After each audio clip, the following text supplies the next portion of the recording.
Hello, I'm Steve Nunn, President and CEO of the Open Group.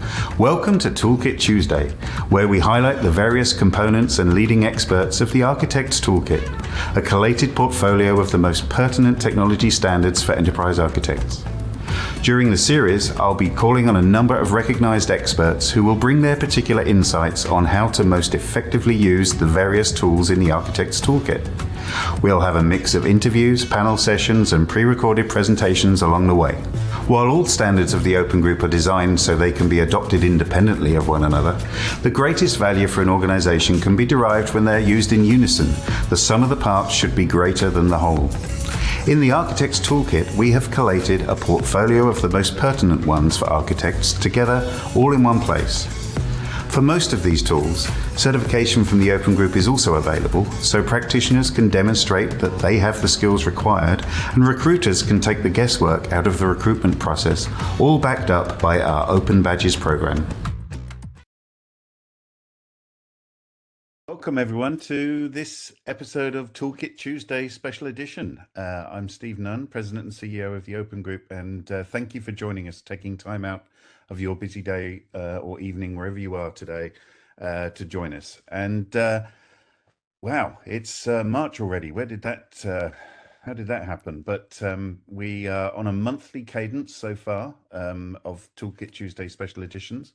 So third one of this year. And for this one, we are heading back to our roots, I guess, as at the heart of the toolkit for architects, because we're going to be looking at the TOGAF Standard 10th edition and our other very related standard in this space, the ArchiMate modeling language.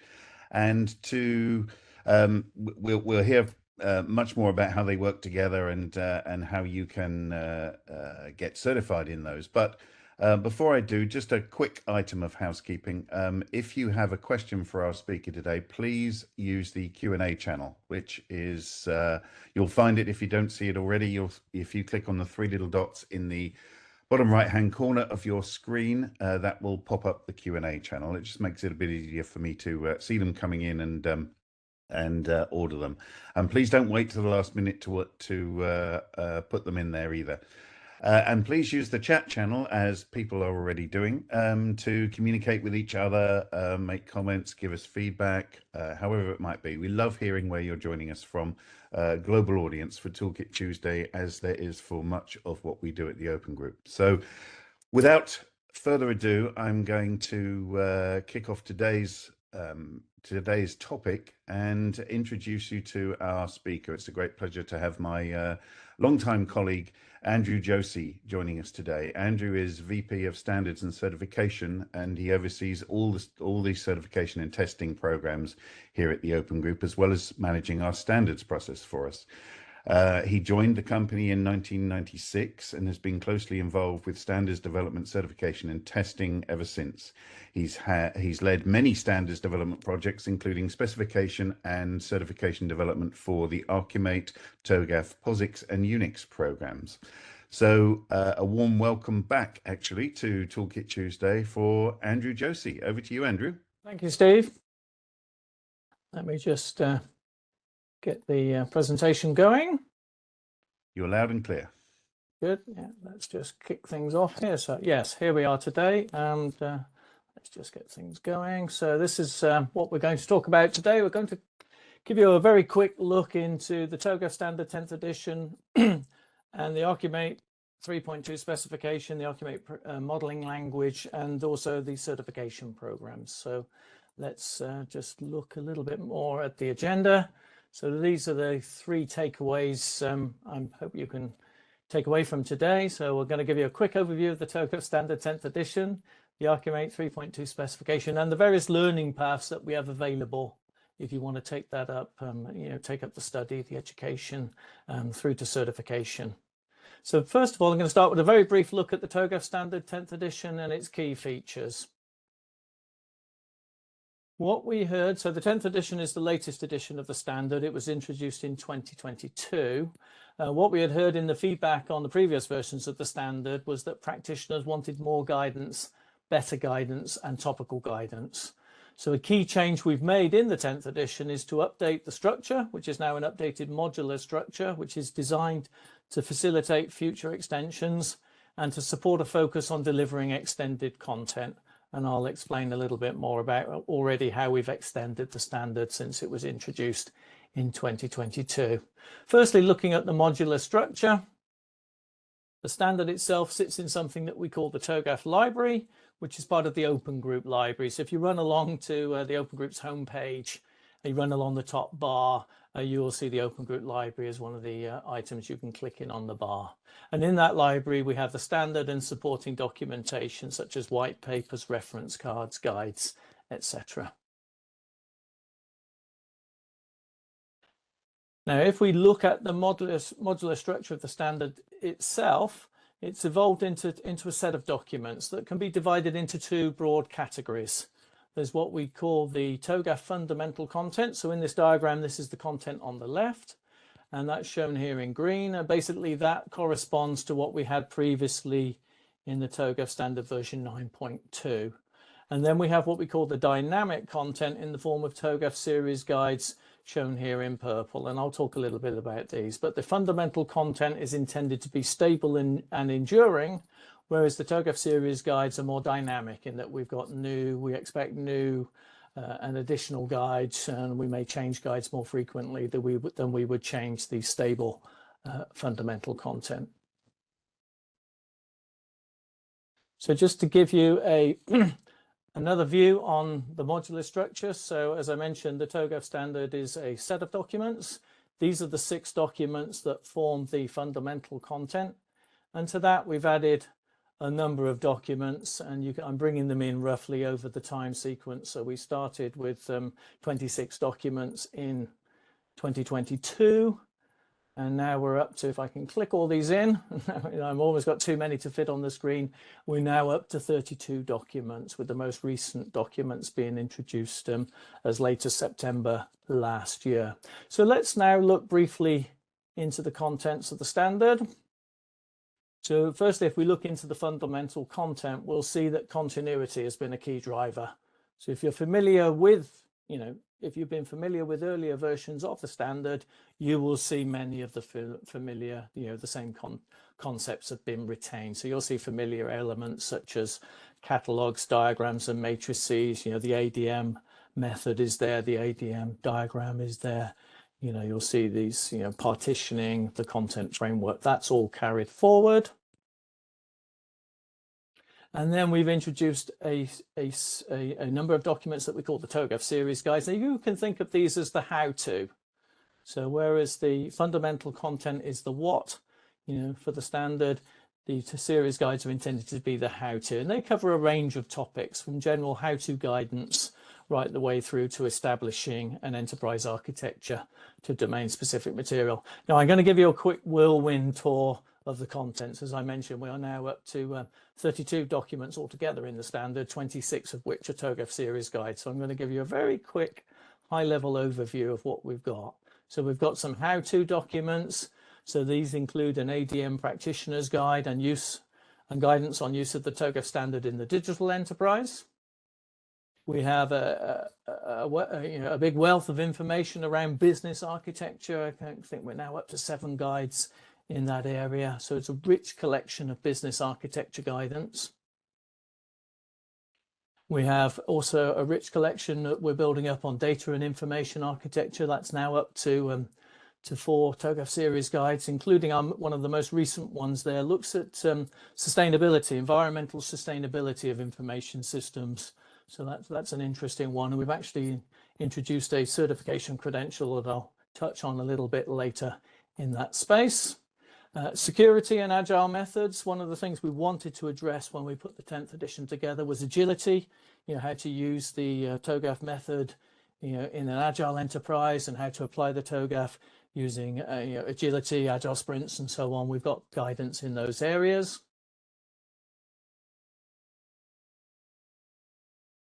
And then we have a bunch of reference models And so we're having a digital business reference model, government reference model, guidance for how you can use the TOGAF standard with project management techniques such as Prince2 and PMBOK, a skills framework and use of microservice architecture. And we've had a couple of new ones there that we've recently added on building blocks and another document on roles and skills. And lastly, as I mentioned in the TOGAF series area, we have how to establish and evolve an EA team. This is something that we call the Leader's Guide. So that's a dedicated guide to how to set up an EA practice in your organization. The TOGAF standard itself is available in multiple formats. So I don't know if you've had time to go out to the website, but you can go out.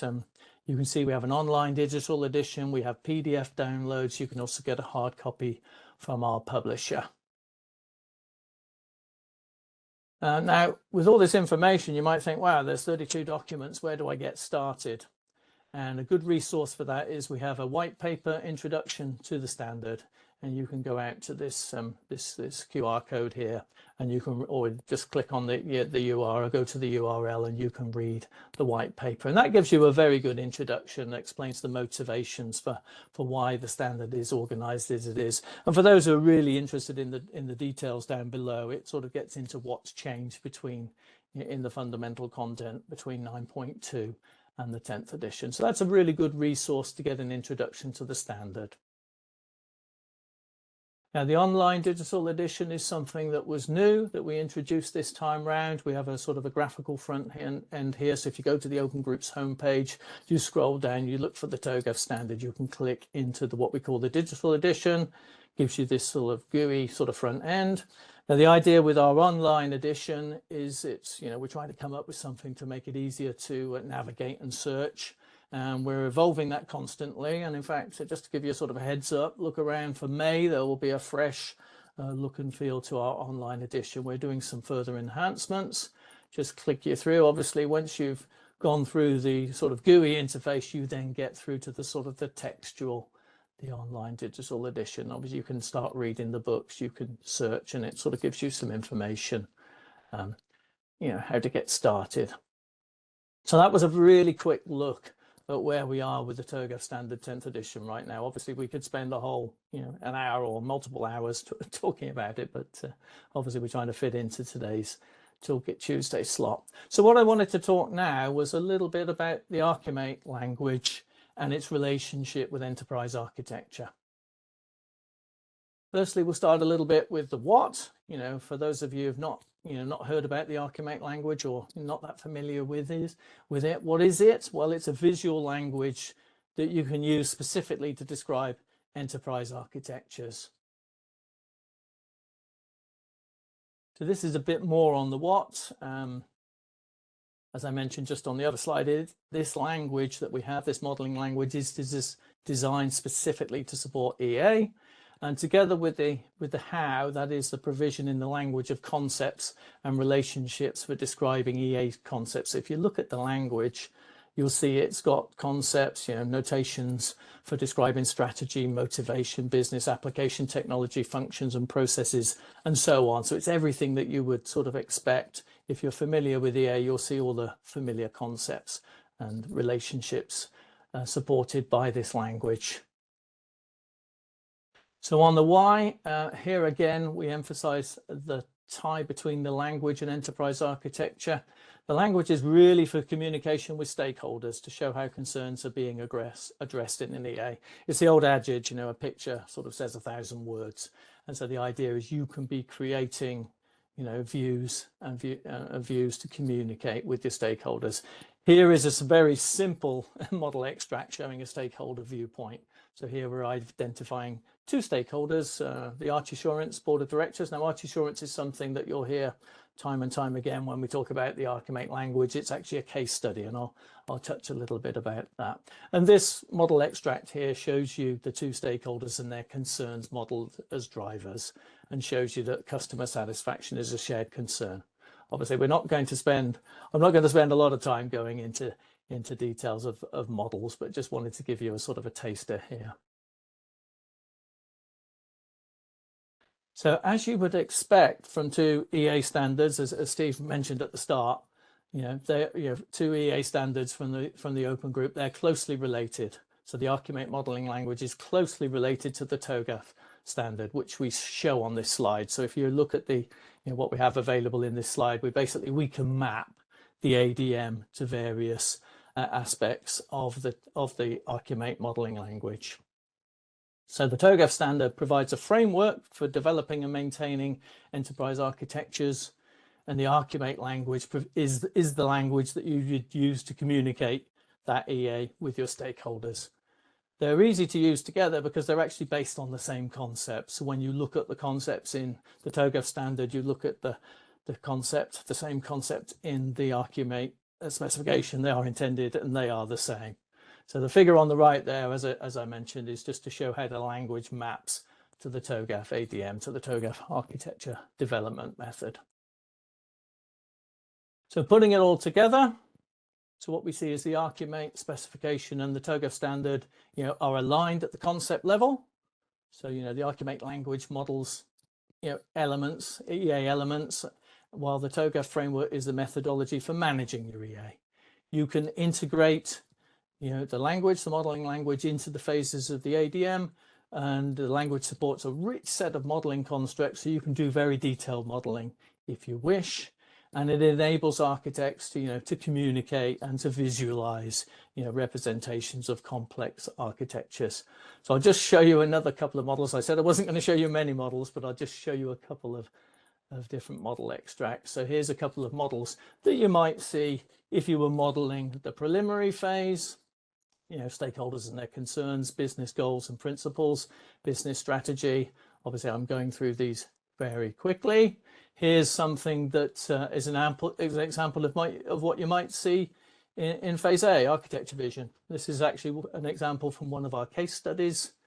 And it is actually, some of you may be familiar with this, but this is actually modeling the business model canvas. So this is the business model canvas for the ArchiSurance case study. One thing that we have in the language is something that we call an exchange file format. This is actually a very important feature because it allows you to take the models that you've created in one tool and move it to another tool. Before we introduce this, basically you might have to rekey your model in, and obviously that was a big sort of problem really. So we've removed the barrier for using the language here. It allows you to preserve your investment, so you're able to take your tool. Maybe you might use a free tool on the internet that supports the exchange file format, and then move it across to one of our certified tools afterwards. Speaking of certified tools, we have a number of certified tools out there. This is the current list, and all of these, or each of these tools, supports the exchange file format. As with the TOGAF standard, we also have the ArchiMate specification available in a number of different formats. So again, we have an online digital edition, we have PDF downloads, and so on. One thing we also have in our online edition, which I think is quite a fun thing, is a clickable language notation. Maybe I'm a little bit odd thinking it's fun, but it allows you just basically to look at a one pager of all the different symbols, the notation, click on it, and it takes you straight into the element and the relevant part of the specification. So if you need to look something up, it's a very handy guide. I touched on the case studies. So again, supporting the language, supporting EA, we have developed two well-developed case studies, one called ArchiSurance, one called ArchiMetal. They're available as exchange file format files, so you can download these and play with them. The ArchiSurance one is a fictitious example that's supposed to illustrate the use of the ArchiMate modeling language, specifically with the TOGAF framework. So it takes you through a scenario. I think it's some insurance companies merging together and what they would need to do following the TOGAF method, and takes you through all the models that they generate. And the ArchiMetal case study, this is actually slightly different. This uses the practical use of the language for planning and expressing a complex business transformation, in this case for a fictitious metal parts manufacturer. So this is quite a different application, but it does go into the, the sort of the physical layer, the materials, this sort of things, IoT and so on. So it's interesting to see the language used in that way as well. Now you can find out more about the ArchiMate specification. In particular, we have something that we call the ArchiMate community. So you can go out, again, you'd have to follow this QR code. The slides will be available afterwards. So, and this is open to anyone who'd like to participate or contribute to the language. So that was sort of looking at the quick overview of the ArchiMate language. So we've looked briefly now at the TOGAF Standard 10th edition. We've looked briefly at the language, the modeling language. Again, a very quick look now at the learning paths. You know, if you're interested in taking this forward, you want to learn more, you know, you can study, and this will just really sort of give you a quick overview. Again, we've only got a couple of minutes to fit this all in today, but just talk about the TOGAF certification portfolio. That covers both the version 9.2 standard and the 10th edition. We sometimes ask, is the 9.2, is TOGAF 9 certification going away? And the answer is no, that's supported for as long as there is demand. Looking at what we cover in the TOGAF Standard 10th edition, as I mentioned, we've got a broad range of material now in the 10th edition. So we've defined what we call multiple bodies of knowledge. And each of those is related to a specific skill set or competency. So if you look at this diagram, we have one standard coming in, multiple bodies of knowledge. We have one for what we call BA, so business architecture, EA, enterprise architecture, some specialists that I'll touch on, and the leader, and there is scope for others. This just gives you another view, another high-level view of the elements of the certification portfolio. I will keep moving through because I'm cognizant we are running a little bit low on time. So this is the current portfolio that we had before we introduced the TOGAF Standard 10th edition. So these are the open badges that we have available for TOGAF 9 certification. And now we've added... Got it. Decision added. Now we've added all these new additions. So there are 3 certifications and a number of certification credentials. The difference here between the different colors actually is the amount of learning. So these blue teardrop badges are for smaller chunks of learning or specific achievements. So whereas the white ones are the multi-day certifications.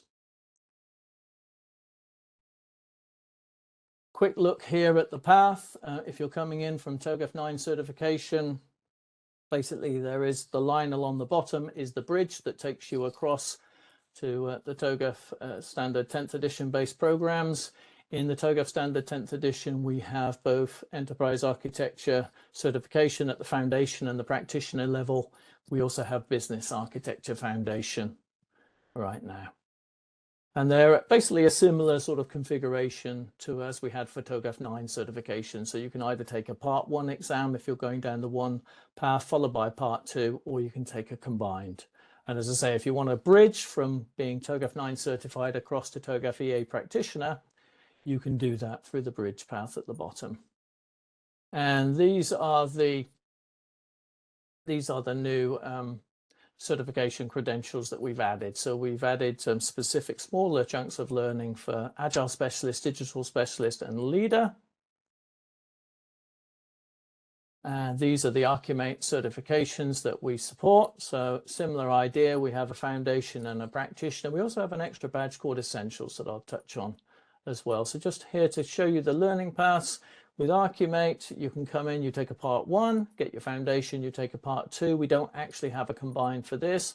If you want to go on to become an authorized trainer, that's where that extra badge comes in. So that's the Essentials badge. So anyway, that brings us to the end. Those were the 3 takeaways I wanted to impart. Obviously, it was a bit of a whirlwind tour, but hopefully we've got time for some questions. Now we've got to the end. Andrew, thank you very much. As you say, lots of content to fit in, and there's obviously lot more depth there. But if anyone is interested, then there are obviously ways of contacting us and asking about things. So, and this will be available, as somebody put in the chat. This recording will be available on our YouTube channel sometime next week. So, questions then, Andrew.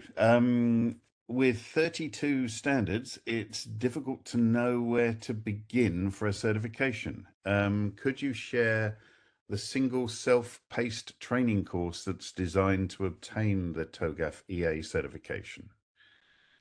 Okay, well, obviously what we'd say there is the place to start would be with EA Foundation. So if you have a look at the various learning paths, we would say, do the EA Foundation. There are various ways you can do that. You can go to one of our accredited training courses, or we have also online self-study, or we have some study guides that you can purchase. There's about 3 different ways you could approach it, but that's where we would say is to start with your foundation. A lot of the additional, what we call the certification credentials, they have a prerequisite of foundation. So, obviously if you want to go for the practitioner, you must have your foundation first. Right. And okay, good. And you mentioned in your presentation that a great place to start generally for the TOGAF Standard 10th edition is the white paper. That's listed in there. If you're new to it, I would go to our website, go to the front page of the digital edition. It actually gives you a link into the white paper. It also gives you a link into something that we call the pocket guide. So if you really want to, sort of just take a shallow dive before you do a deep dive, those are the sort of places to start with. Start with the white paper and the pocket guide.